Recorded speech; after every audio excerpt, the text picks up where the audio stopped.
klient var mı? Kıyıda töletmiyor mu 50 mi? Kıyıda vardır. Kıyıda töletmiyor orada 100 manat, 50'li tölet çok olan 50 manat atam. Gözün orada mı gal yani 3. taze atıyor değil mi? Klient getirip gördün var ama anlatması isten koyuyorsun hemen. Boğarın bolya şu yerden atıp gene.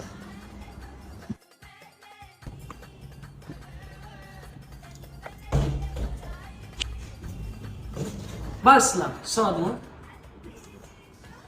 Sen ne şu an öğrenme tölecek kolya mı? Ha o ne malı? Öyle memurlu getir önde oturan küçültecek kolya mı? Ya kıyılmaz kala basarak diyecek kolya mı? Durur ben onu ya diyecek bana abi söyleyeyim ya. Ya bunu ne mam? Ayar erkek adamın durup bilmedik yerinde duruyorlar. Ayar maskala sen geçip bilmeyecek yolundan tüler bilmeyecek şortlunun tüler Tüler mokbap şeydir. Kerem bu oğudun gurlak gıydara şort törötken, bu girdina goğu tanıyan men. Men yurdedik mi? Sen men tanıyan mı? Men seni o tanıyan.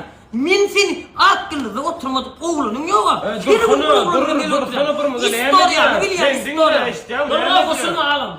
Ben koşulma sevgilimle bile ne harip ol yanında. İki tane adam davaçıda oturuyor. Koşulma diyor men ağam. Men cevap veriyor şu izle diye. Koşulasın gel ya. O koşulasın ben. Sen ne mi? Dur kıydın yanına mal öldün kolma. Gör çıkar. Garas burma garas.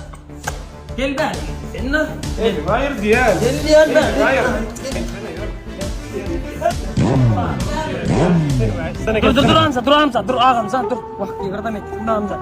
Ahmet'in aydan oğlu nem sen? Ahmet'in aydan o ne mi içime girip var yani. Ağamza bizim ismimiz Real netmeden bolun o klient misik da bravo. Şeydi gözüm var garip da. Yüzü kasada ver yüzü. Biz töle yala yap hadi bu. Sağman zavaram gelip dur.